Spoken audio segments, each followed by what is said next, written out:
Então, outro dia eu fiz um desabafo que alguns, mesmo torcedores do Grêmio, disseram assim, tá passando pano. Cara, se tem alguém que não passa pano, sou eu.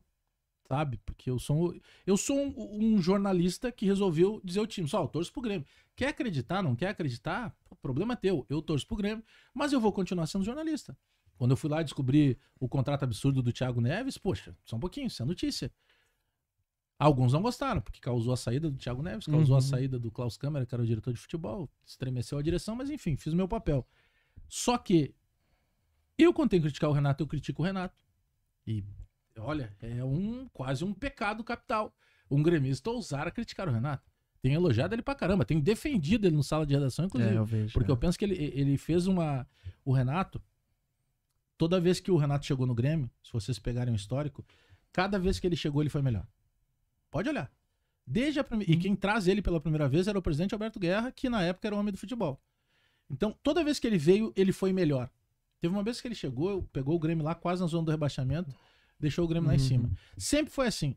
Só que quando o Renato ganhou, efetivamente, que foi a Copa do Brasil 16 e a Libertadores 17, e depois, né, a Recopa 18, mas 16 e 17 especificamente, se bateu muito de que era assim. Não, era um time que começou a ser montado pelo Filipão em 14, chegou o Roger em 15 e o Renato só ganhou. Pô, se o Renato fosse ruim, ele poderia ter perdido.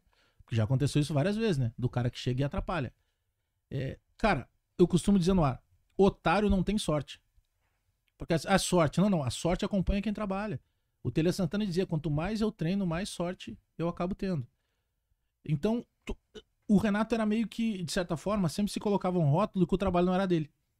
E aí no começo do ano, quando ele consegue remontar esse time, porque ele chega ainda no ano passado, no meio ainda do elenco lá dos Pé de Rato, depois muda presidente, muda elenco, e eu costumo dizer que é o time autoral dele, porque dessa vez, não, esse time foi montado por ele. Não foi do Roger. Não foi do Roger, não foi do Filipão ou de outros momentos que ele pegava com o barco andando.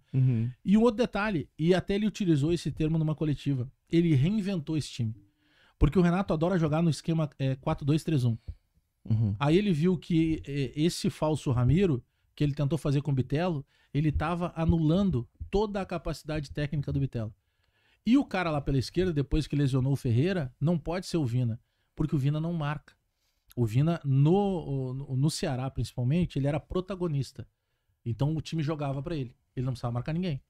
Agora ele não é protagonista. Ele tá no time dos Operários. Protagonista é Soares.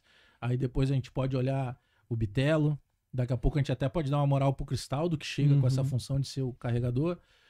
O Vila Sante, que pra mim hoje é o melhor volante em atividade no futebol brasileiro. Quem sabe ele e o André do Fluminense, mas não tem um terceiro jogando tanta bola.